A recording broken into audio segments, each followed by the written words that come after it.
Mga bihirang larawan, isa sa mga unang proseso na gumamit ng ether bilang pampamanhid. Isang likido na walang kulay, mabango at madaling magliyab. Ang Canadian ice hockey team na Windsor Swastikas nakuhanan ng litrato suot ang kanilang uniforme noong 1912. Isang 2,000 taong gulang na helmet ng Murmillo Gladiator ang natagpuan noong 2009 na taon sa barracks ng mga gladiator sa Pompeii.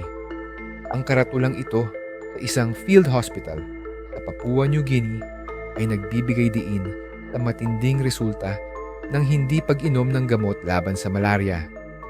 Si Walter Yeo, isa sa mga unang nakatanggap ng skin flap na plastic surgery, isang vampire hunting kit mula sa France noong unang bahagi ng 1800, ang congenital melanocytic nevus na kilala rin bilang birthmark sa Utrecht Hospital, Netherlands.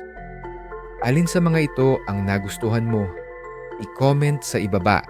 Huwag kalimutan mag-follow, like at share para sa marami pang videos.